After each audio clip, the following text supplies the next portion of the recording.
Bapak saudara orang beriman yang sangat diberkati oleh Tuhan Yesus Kristus, shalom. Sekali lagi shalom. Puji nama Tuhan. Biasa kalau dobel dulu bervolume naik, kalau sedobel tetap datar. Air merupakan kebutuhan yang sangat vital bagi makhluk hidup. Entah itu manusia, hewan, tumbuhan. Dan untuk semua aktivitas hidup manusia, biasanya orang bilang MCK, tapi kalau MCK saja itu kurang. Beta pun M3, double 3 CK. Biasa orang bilang mandi, cuci, kakus MCK. Tetapi ini kan beta kasih M3 CK. Mandi, masak, minum, cuci, kakus, tambah dan lain-lain. Bapak sekretaris, karena sangat vital dan tentunya menjadi kebutuhan yang sangat utama. Air bisa saja mempersatukan orang. Kenapa beta bilang begitu, Bapak saudara? Kalau ada air di mana semua orang akan berkumpul di tempat untuk ambil air, benar? Mempersatukan orang. Ada air baik dan air sonde baik, itu juga bisa mempersatukan orang. Air titik kata bisa mempersatukan orang, bisa kemudian menceberaikan orang. Air minum bisa mempersatukan orang. Untuk yang tadi M3 tambah CK. Tetapi Bapak saudara orang beriman yang sangat diberkati oleh Tuhan Yesus Kristus, perlu diingat baik bahwa terkadang air juga dapat menjadi sumber pertengkaran. Musim kemarau orang bisa baku marah karena air. Sumur semua kering, tutup sudah. Jangan coba ada datang ambil di sini. Tulis papan besar-besar. Sumur ini milik keluarga Olmatan. Kenapa pakai Olmatan? Karena Olmatan saja yang di bahasa Indonesia kan mata air. Yang lain bukan Olmatan. Sesekali pendeta promosi diri toh. Jangan saya sebut yang lain. Air juga bisa menjadi sumber masalah pertengkaran yang memecah belah persekutuan orang. Baru-baru ini di TTS, khususnya masyarakat Kota Soe, dihebohkan dengan pemutusan saluran pipa dari mata air Bonleu. Kalau kita ngomong Bonleu bagi nanti yang muda-muda ingat pesta di Bonleu. Di pesta di Bonleu,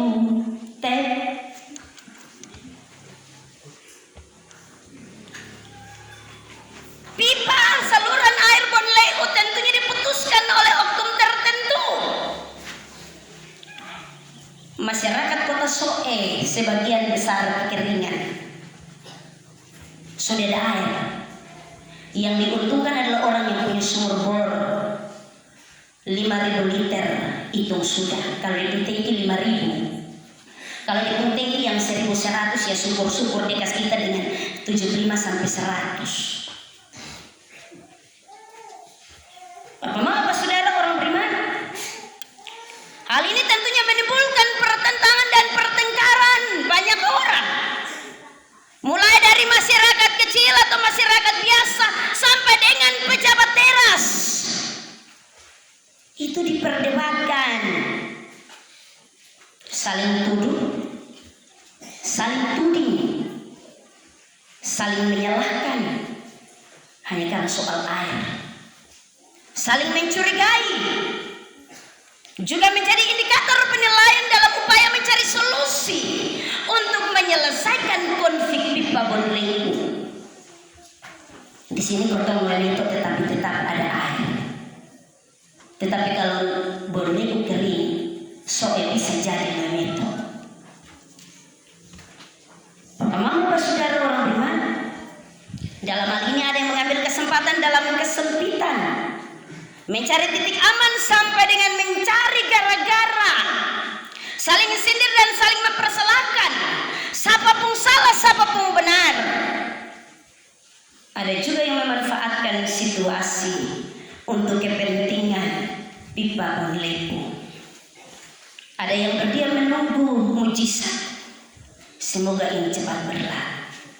Tetapi kemudian ada juga yang makan rapat mencari solusi, tetapi juga memunculkan masalah baru. Terlalu rumit. Apa mau saudara orang beriman, cerita air bonleu dalam konteks yang berbeda tentunya. Mengingatkan kita kepada perjalanan bangsa Israel melintasi padang gurun Sin menuju kepada negeri sentosa tanah perjanjian yang dijanjikan Allah kepada bangsa Israel.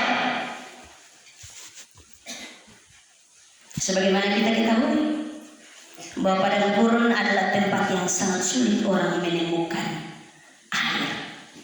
Itu kecuali kalau mujizat. Orang Arab bilang mustahil. Kalau orang Timur bilang mustahil. Orang Arab dia agak kasih bunyi sedikit, not agak gagas sedikit, not dangdut. Mustahil. Di padang gurun sulit menemukan air. Kata firman Tuhan, kemudian berangkatlah segenap jemaah Israel dari padang gurun Sin, berjalan dari tempat persinggahan ke tempat persinggahan sesuai dengan titah Tuhan. Benar bahwa mereka berjalan dalam titah Tuhan. Atau dengan kata lain, kalau Tuhan berfirman kepada Musa, memberi perintah kepada Musa, barulah bangsa itu melanjutkan perjalanan. Dalam segala totalitas hidup tentunya bahwa bangsa Israel hidup dan bersandar berpegang kepada titah Tuhan. Kalau Tuhan sudah omong, dong senakan bikin. Tetapi kalau Tuhan omong baru dong bikin. Itu berarti juga bahwa Tuhan pakai dong, bukan dong pakai Tuhan. Apa mau saudara orang beriman, hal ini tentunya karena mereka adalah bangsa pilihan, sehingga membuat segala sesuatu harus dengar apa kata firman Tuhan, apa kata titah Tuhan melalui hambanya Musa. Tetapi sebagai bangsa pilihan Tuhan bukan berarti bahwa bangsa Israel luput dari persoalan, dari masalah. Masalah dan persoalan muncul karena bangsa Israel adalah bangsa yang tegar, tengkuk. Tadi di dalam Mazmur bilang bangsa yang berkeras hati. Bangsa Israel adalah bangsa yang tegar tengkuk, suka bersungut-sungut, suka mencobai Tuhan, tidak tetap kepada pendirian.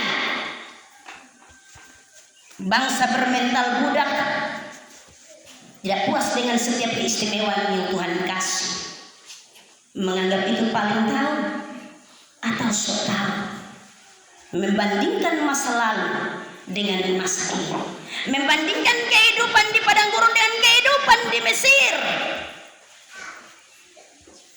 Bangsa ini tentunya sangat kontroversi, mau terima yang baik dan yang menyenangkan, tetapi yang buruk selalu dianggap sebagai pembunuhan. Karena itu Allah berdiri dan membawa mereka ke padang gurun dan kemudian membunuh karakter mental budak mereka menjadi manusia merdeka. Kelanjutan firman Tuhan, lalu berkemahlah mereka di Rafidim, tetapi di sana tidak ada air untuk diminum bangsa itu. Bapak saudara orang beriman, karena hal itu maka mulailah mereka bertengkar dengan Musa. Sebagaimana firman Tuhan berkata, kenapa sehingga bangsa itu bertengkar dengan Musa? Karena bangsa Israel sudah biasa terima yang gampang. Segala sesuatu sudah disediakan Allah, sehingga ketika diperhadapkan dengan hal-hal yang demikian mereka menjadi panik dan gusar hati. Iman mereka terguncang dalam hal ini. Kemudian mereka tidak menyadari lagi bahwa di tempat persinggahan sebelumnya Allah tetap menghidupkan mereka di padang gurun, tetap menyediakan air di sana. Kalau biasa terima yang enak, kemudian datang yang sana enak, itu orang sudah akan mau terima. Tep. Kalau beta pakai tep yang B dong sampai nyata, kalau beta dengan tep yang B menyala. Benar? Amin.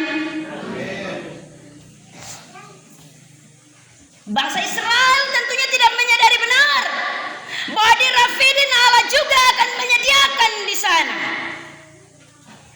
Bagi bangsa Israel ini adalah masalah yang sangat besar, bukan hal yang sepele.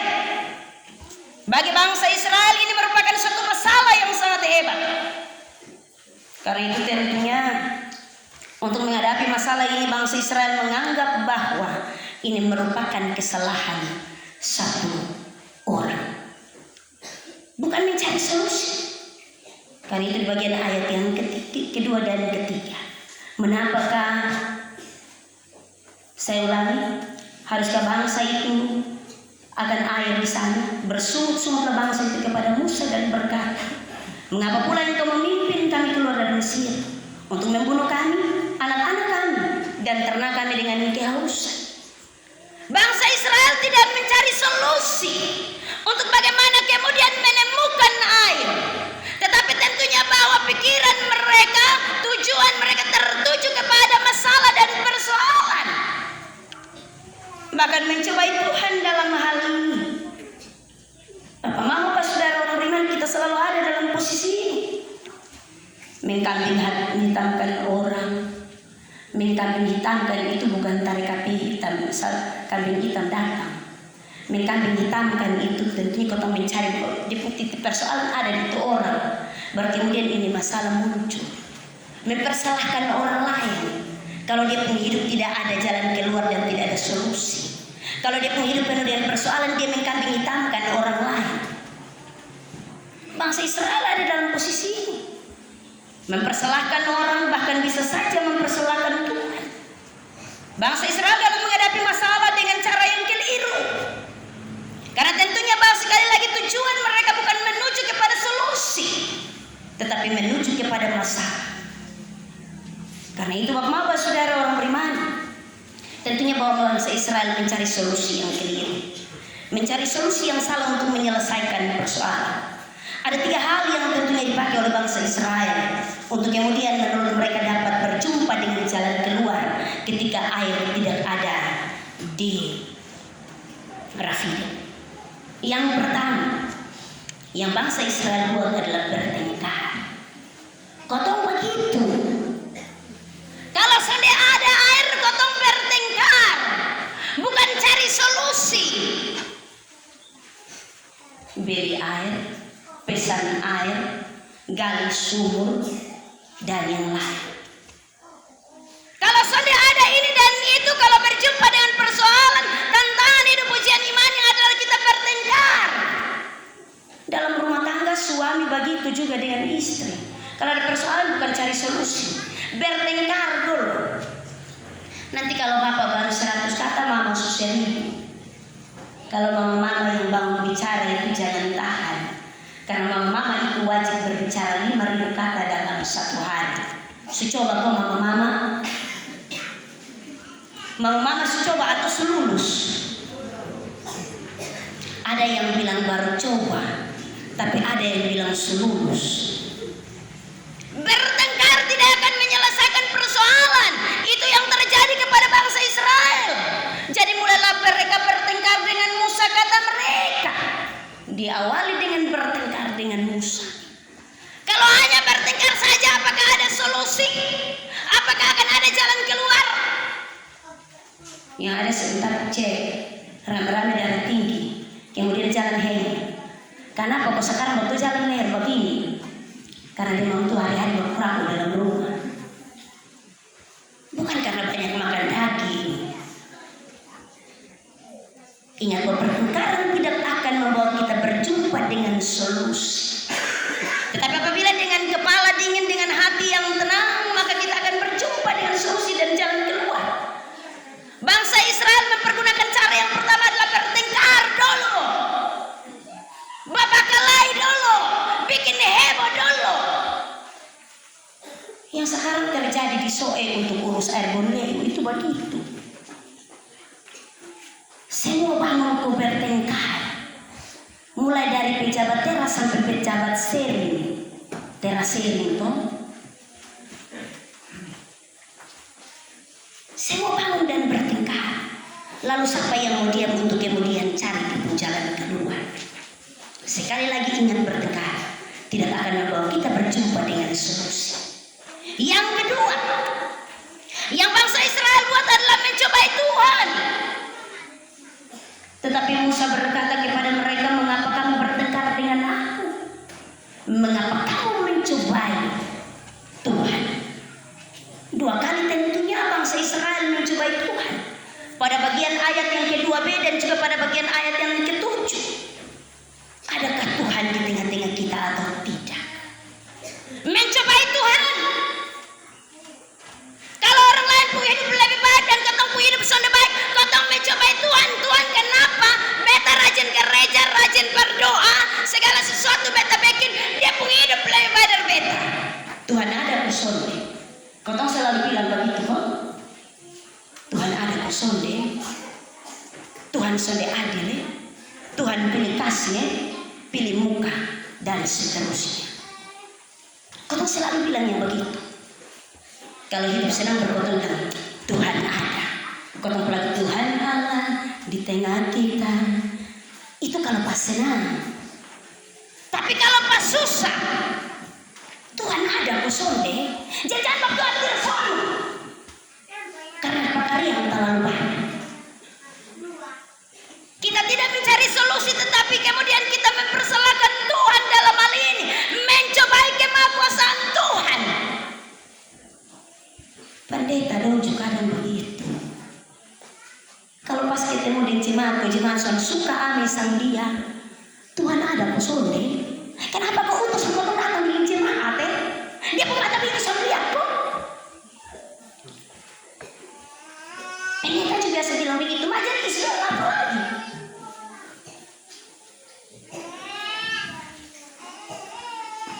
Kita selalu mencobai Tuhan dalam hidup kita, mempersalahkan Tuhan atas apa yang terjadi pada diri kita. Tetapi tentunya bahwa kita tidak dengan bijak untuk melihat bahwa Dia pernah melakukan perkara-perkara ajaib luar biasa sebelumnya dalam kehidupan kita. Itu menjadi pembelajaran untuk kemudian kita beriman dengan benar bahwa apa yang tidak kita pikirkan itu yang akan Tuhan sediakan. Amin. Amin.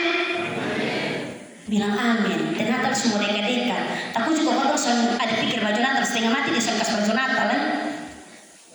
Itu disoal. Yang ketiga, bangsa Israel tentunya bahwa mereka mencari solusi dengan cara yang salah. Bagian ayat yang ketiga dari firman Tuhan, bersungut-sungutlah bangsa itu kepada Musa dan berkata. Yang selalu kita buat adalah bersungut-sungut. Amin. Siapa yang pernah bersungut-sungut? Suruh cuci piring saat di rumah kalau dia masih sibuk dan dia punggung ya. Pahit. Sampai orang.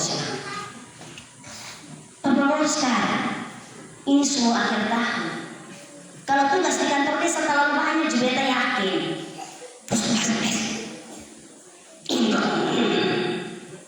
Kamu baru urus lagi, ujang seturun lagi. Bersungut-sungut. Bapak-bapak itu kalau makan siripin yang dia sampai ke ganja. Bersungut-sungut. Amin, Bapak Anton. Kita omong begini, kasih pas-pas di penatua yang biasa makan siripin dan ganja.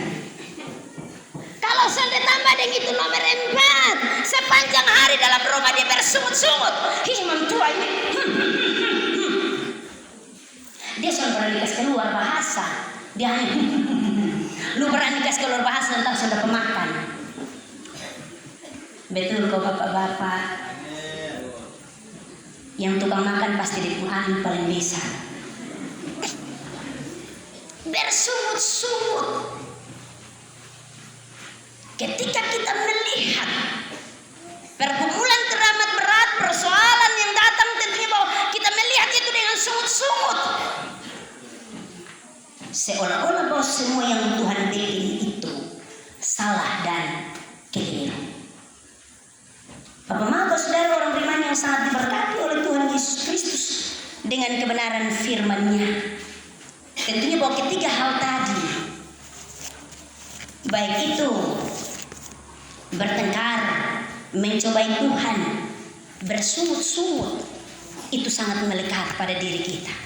Tanpa kita sadari, tetapi memang benar ada. Melekat erat dengan diri kita. Dan semua sikap ini tentunya tidak dapat memberi solusi dan menyelesaikan masalah bagi kita. Bapak saudara orang beriman yang sangat diberkati oleh Tuhan Yesus Kristus, Allah tidak salah dalam memilih Musa sebagai pemimpin bangsa Israel. Dan itu benar. Dia memimpin bangsa yang besar itu keluar dari tanah Mesir, dari negeri perbudakan, melewati padang gurun tanpa air. Karena itu sebagai pemimpin Musa mengambil keputusan untuk memberi solusi yang benar dengan cara yang benar dalam menghadapi masalah yang besar. Bukan kemudian dia terkecoh dengan yang tadi sudah bertengkar mencoba Tuhan bersungut-sungut. Ada pemimpin-pemimpin yang kalau berhadapan begitu dia sudah lari. Coba kalian pemimpin dalam rumah tangga berani begitu, pakai kata pulangkan saja, lu cari hal, itu lu bangun lari lu sudah pulang datang. Amin. Musa mencari solusi yang benar dan tepat. Karena itu hal yang pertama yang dilakukan oleh Musa, menunjukkan kepada bangsa Israel, kepada tua-tua bangsa itu. Yang pertama yang Musa buat pada bagian ayat yang keempat adalah bagian firman Tuhan ini. Dia berseru kepada Tuhan. Musa bikin apa Bapak Oscar? Bapak Alek, Musa bikin apa Bapak Alek? Mam Juliana, Musa bikin apa Mama? Berseru kepada Tuhan. Ini karena solusi keluar dari masalah. Yang pertama lari di botol. Setelah di mabuk hilang tetap masalah datang. Makanya Sang tadi sebut bilang berseru kepada Tuhan. Kata firman Tuhan lalu berseru-serulah Musa kepada Tuhan. Berseru-seru. Berseru-seru itu sama dengan batareak. Omong, kasih tahu. Bukan kemudian pusing tujuh keliling. Kalau ada masalah jangan disimpan di dalam hati. Nanti lama-lama bisa menjadi penyakit kronis. Begitu kalau orang tanya kenapa kok sekarang mantu badan turun begitu, leher sakit hati. Sakit hati itu karena sakitnya tuh di sini, sakit di sini. Karena itu berseru kepada nama Tuhan. Apa yang menjadi tindakan Musa itu benar. Kalau dia berteriak kepada tua-tua bangsa Israel, mereka juga tidak akan memberi solusi. Kalau dia berteriak kepada bangsa Israel ketika itu juga sama dengan. Karena itu dia berseru-seru kepada nama Tuhan. Karena dia tahu bahwa Tuhan Maha mendengar. Dia tahu bahwa Allah yang dia layani adalah Allah yang mendengar dan akan mendengar suara teriakan. Jangan berseru di tempat lain. Berseru kepada nama Tuhan. Kalau berseru di tempat lain itu sebentar nanti kotong yang tadi beta bilang sakitnya tuh di sini, bukan di sana. Yang kedua, Musa mencari kehendak Tuhan. Pada bagian ayat yang keempat beda lagi dari ini bagian firman Tuhan. Apakah yang akan kulakukan kepada bangsa ini? Pertanyaan ini ditujukan kepada Tuhan. Beta harus bikin apa Tuhan? Kasih hikmat yang benar, kasih akal budi yang baik, kasih pengertian. Tanya Tuhan. Bukan berlari kepada masalah. Bukan tanya kepada manusia. Hati-hati. Kalau tanya kepada Tuhan, dia punya jawaban B. Tetapi kalau potong tanya kepada manusia, ada model manusia. Yang pertama itu ada yang tulus. Yang kedua itu tulus dengan kepentingan. Yang ketiga itu memanfaatkan situasi. Hati-hati. Yang tulus itu dia akan kasih tahu di jalan keluar, walaupun terbatas. Tetapi kalau yang tulus dengan kepentingan dia akan bikin kasih kotong, tetapi sebentar dia pun kepentingan juga harus terurus. Nanti awal-awal dia akan setuju dia tulus, tetapi nanti setelah dia pun kepentingan sudah tercapai, maka salah sudah. Itu tulus dengan kepentingan. Yang ketiga, model orang yang memanfaatkan situasi. Dia akan lihat ketika kotong setengah mati, maka kemudian dia bisa saja tikam dari belakang. Dia bisa saja mencederai kita, melukai kita. Bapak-bapak saudara, orang beriman mencari kehendak Tuhan. Dalam hal ini jangan kotong pun kehendak, jadilah menurut kehendak Tuhan. Biasa kalau kotong berdoa, jadilah doa Bapa kami, jadilah kehendakmu di bumi seperti di sorga. Itu doa Bapa kami, doa yang sempurna. Tetapi ada orang yang berbeda, yang tadi di awal beta bilang, beta contoh dia berdoa itu dia Tuhan pakai dia atau dia pakai Tuhan. Jadi begitu berdoa dia mau hari jadi. Dia pun berdoa dalam nama Yesus sembuh. Sudah sembuh, kemudian dia balik belakang. Orang itu tadi berarti dari malam itu mimpi tak salah. Betul Ustaz. Malam itu mimpi tak salah. Dia kepala babi tapi ekor tikus. Akhirnya diisi sio, mama, salah telato. Cari kehendak Tuhan. Jangan memaksakan apa yang menjadi keinginan kita, tetapi menyatakan itu bahwa Tuhan yang berkehendak maka akan jadi. Jangan paksa. Kalau paksa itu keinginan, bukan kebutuhan. Kalau butuh itu benar-benar karena kotong butuh sekali. Tetapi kalau keinginan yang kotong paksa itu yang kotong lihat orang bikin apa, kotong juga bikin itu. Orang pakai apa, kotong mau pakai begitu. Orang bagaya model ke mana, kotong juga bagaya begitu. Amin. Beta sampai suka boyang biasa mimbar. Untung ini mimbar batu. Kalau soal disuruh. Yang ketiga, beta lihat waktu dulu Bapak Mama. Belum. Yang ketiga masih ada sekitar 6 angka. Yang ketiga, menyerahkan masalah kita kepada Tuhan. Pada bagian yang keempat C dan bagian firman Tuhan ini, sebentar lagi mereka akan melempari aku dengan batu, kata Musa. Dia bukan hanya berseru mencari kehendak Tuhan, tetapi menyerahkan seutuhnya, berserah seutuhnya. Amin. Berserah seutuhnya kepada Tuhan. Menyerahkan kotong masalah kepada Tuhan sebagai sumber solusi. Dia sebentar lagi dong akan melempar beta dengan batu. Dia pasrah, berserah. Karena dalam itu dia dengan iman menyatakan Tuhan akan bertindak. Amin. Amin. Jangan takut bilang amin di dalam gereja. Kalau di luar gereja bilang aman. Kalau dalam gereja omong amin takut. Musa menyerahkan kepada Tuhan tanpa meragukan sedikit pun. Karena dia tahu pertolongan Tuhan pasti tidak akan terlambat, tidak keliru, dan pasti akan terjadi. Bapak saudara orang beriman yang sangat diberkati oleh Tuhan Yesus Kristus. Kalau kita berseru, kalau kita mencari Tuhan, kalau kita menyerahkan masalah kita kepada Tuhan, maka firman Tuhan berkata Allah akan memberikan solusi. Allah akan bangun dan bertindak mengatasi masalah dan persoalan kita.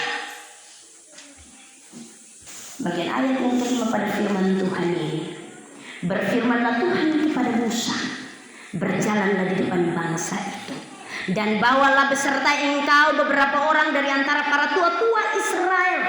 Bawalah juga di tanganmu tongkatmu yang kau pakai memukul sungai Nil, dan pergilah. Tuhan berfirman kepada Musa, Dia mengawali memberi solusi dengan berfirman kepada Musa. Dia bersuara kepada Musa. Suara, jangan cari di lain-lain. Mau berfirman ini, mau baca firman sesaat kali. Yang Alkitab pada mungkin ada di majelis atau Alkitab sana. Karena sepanjang tahun dong pegang keliling. Yang Alkitab baru soalnya ada. Tetapi coba kalau kau lihat di jemaat pun Alkitab setahun sekali. Tahun baru kabas, tutup tahun kabas. Amin. Berfirmanlah Tuhan kepada Musa.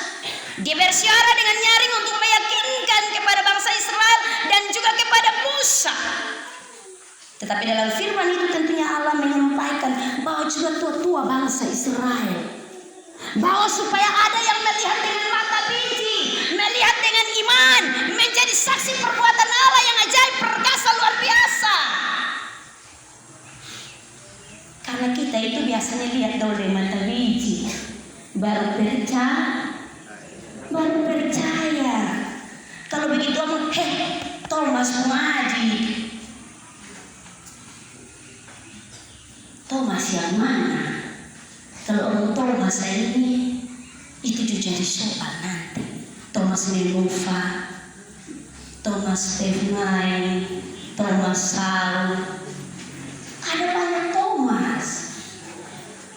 Benar, Bapak Tenis, ada Thomas Tenis juga, atau Bapak? Kita itu biasanya harus lihat dulu baru percaya. Karena itu Tuhan Allah berfirman kepada Musa, bawa pesertamu dari antara para tua-tua Israel, supaya antara mata biji di sana kau lihat perbuatan Tuhan yang ajaib. Dia sudah buat dari Mesir. Ketika Musa mengancungkan tongkatnya, air berubah menjadi darah. Mengancungkan tongkatnya, kemudian laut terbelah. Sampai dengan hari ini, bawa kembali dong kau lihat, itu tongkat, itu piko habok sah. Amin. Jangan tegang, pendeta kalau sudah terima-terima seminggu di bawah jangan tegang. Harus ada yang lihat, untuk kemudian pulang dan kasih tahu. Wih, yang disebut bikin di Mesir, itu ini hari dia bikin begitu. Woi, itu waktu kau dia belah itu laut mati itu begitu. Harus percaya, jangan tidak percaya. Itu yang pertama. Yang kedua, Tuhan bertindak. Dia bukan hanya berfirman, tetapi dia juga akan bertindak. Bujang kaget karena beta bawa kuat di sini HP jatuh. Ayat yang ke-6 dari bagian firman Tuhan. Maka aku akan berdiri di sana, di depanmu di atas gunung batu di Horeb. Lalu haruslah kau pukul gunung batu itu, dan dari dalamnya akan keluar air, sehingga bangsa itu dapat meminum. Demikianlah diperbuat Musa di depan mata para tua. Tuhan bertindak, dia akan berdiri di depan. Tetapi ada juga lagu. Di depanku ada Tuhan, di belakangku ada Tuhan, samping kiri kananku. Hati-hati, ada setan. Minta maaf mau majelis, bukan bermaksud bilang yang di samping kiri kanan pendeta itu ada setan. Tetapi itu lagu. Dia akan berjalan di depan, memberi solusi bagi kita. Karena itu jangan cari di samping kiri kanan, arahkan pandangan ke depannya itu kepada Tuhan. Maka dia akan memberikan solusi bagi kita. Tempatkan Tuhan di depan, menjadikan Tuhan nomor satu. Kalau dia sendiri berkata, aku akan berdiri di sana di depanmu di gunung Horeb, itu berarti dia harus ditempatkan di depan, menjadi yang utama, menjadi yang nomor satu, menjadi jawaban dan juga kepastian, menjadi pemberi solusi bagi kita. Benar buat terkadang solusi yang Tuhan kasih itu Bapak Mama terlalu sangat lama. Ada yang terkadang kau tunggu sampai doa. belum jadi-jadi, minta belum ada, sini dan di sana tetapi belum, kita akan berjumpa seperti yang demikian. Tetapi walaupun lambat, waktu Tuhan tidak pernah terlambat. Amin. Waktu Tuhan pasti. Karena itu dia meyakinkan bangsa Israel dan juga Musa, aku yang akan berdiri di sana, di depanmu di atas gunung batu. Dia adalah gunung batu kekuatan, dia adalah gunung batu perlindungan, dia adalah gunung batu kepastian. Bapak saudara orang beriman yang sangat diberkati oleh Tuhan Yesus Kristus dengan kebenaran firman-Nya. Tentunya yang tadi kita sampaikan itu soal iman. Kotong ada di bulan lingkungan hidup. Tentunya bahwa Sinode Gemit mencanangkan bulan November sebagai bulan lingkungan hidup. Tanpa kotong sadari bahwa kotong juga ada masalah dengan alam dan lingkungan. Dan terkadang bahwa kita sulit untuk mencari solusi dan jalan keluar. Kalau kita lihat tahun yang lalu ada bencana seroja, serangan roh jahat orang bilang. Itu badai, itu nama seroja. Kemudian dong bilang sonde, itu serangan roh jahat. Untung bukan rohana. Serangan roh jahat. Kenapa sehingga timbul persoalan masalah dengan alam? Karena kotong pun bikin. Kotong orang timur ini kalau bikin kebun, biasa kotong bilang tebas kebun baru. 1 tahun 2 tahun kalau kotong sudah di itu kebun lagi atau di humus tanah tidak subur lagi, kemudian besok kotong bikin kebun dari tempat lagi, tebas kebun baru. Beberapa waktu yang lalu itu kita lihat di lereng gunung di bagian sepanjang jalan menuju Albobo. Yang itu tempat baru-baru kotong kena longsor itu karena apa? Saya mau bangun tebas. Orang bikin kebun itu di tanah rata. Kotong orang timur sonde bangun di tebas naik di atas gunung. Tebas kasih habis. Semua orang ada sensor, hari-hari orang kayu. Tetapi sonde pernah berpikir bagaimana tanam kembali. Datang longsor, banjir kiri kanan. Kau mau persalahkan Tuhan. Waktu saya datang banyak orang persalahkan Tuhan. Waktu ada longsor orang persalahkan Tuhan. Ini semua Tuhan bentar baik. Koreksi diri. Jangan sampai kotong yang subekin. Boleh kotong pakai sepuas-puasnya, tetapi tanam kembali. Itu dipunama kotong buat dan mencari solusi. Jangan sampai kotong hanya menikmati tetapi kemudian tidak mencari solusi. Jangan sampai kemudian kotong berjumpa dengan persoalan-persoalan seperti itu. Kita menyalahkan Tuhan, mulai menghukum bumi karena bumi setua. Orang-orang itu bilang bumi setua. Jadi salah apa? Harus ada peremajaan kembali, penanaman kembali, supaya jangan longsor, jangan erosi. Kalau kotong lihat air di mana-mana sekarang semakin kering bapak mama. Penggunaan sumur bor terlalu banyak. Tetapi sudah tanam bambu, sudah tanam air yang pohon ini kemudian melindungi air. Jangan kira sumur bor itu memberi solusi. Sumur bor itu ditarik banyak mata air. Jangan sampai orang begini kemudian pulang atau jangan pakai sumur bor. Memang di belum ada nah. Sebenarnya masalahnya ada pada kita, bukan ada pada pemimpin atau pada Tuhan. Bagaimana kita menemukannya? Adalah dengan mencari solusi yang benar dan kemudian menempatkan Tuhan sebagai pusat solusi bagi kita. Bapak Mama saudara orang beriman yang sangat diberkati oleh Tuhan Yesus Kristus, dinamailah tempat itu masa dan Meriba. Di masa mereka mencobai Tuhan, tetapi juga di Meriba mereka bertengkar dengan Tuhan. Tempat itu menjadi sejarah bagi bangsa Israel sampai dengan hari ini. Tetapi kemudian di sana juga kita melihat bahwa ada kuasa Tuhan yang besar. Tuhan berperkara bagi bangsa Israel untuk menunjukkan kemahakuasaan Tuhan di sana. Bahwa di padang gurun sekalipun bangsa Israel tetap ada dalam pandangan bagi Tuhan. Iman kita yang akan membawa kita ke sana.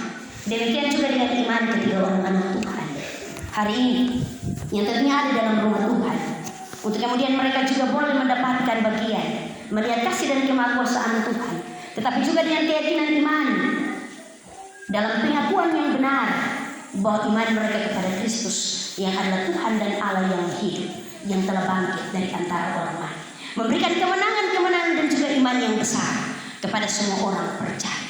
Bapak Bapak Saudara, orang beriman yang sangat diberkati oleh Tuhan Yesus Kristus, tentunya bahwa firman Tuhan datang dan memberkati kita hari ini menjadi bagian bagaimana kita belajar iman Musa, bahwa walaupun di sana tidak ada, Tuhan tetap memberi kepastian. Mari kita pulang sambil kita melihat bagian firman Tuhan ini. Kita percaya benar bahwa hanya Allah saja yang dapat memberikan bagi kita solusi yang benar. Tetapi juga dalam hal ini, di dalam segala sesuatu, dalam ketaatan kepada Dia, melakukan apa yang menjadi kehendaknya, maka dalam ketaatan itu akan membawa pemulihan-pemulihan bagi kita. Tuhan memberkati kita dengan firman-Nya. Terpujilah nama Tuhan.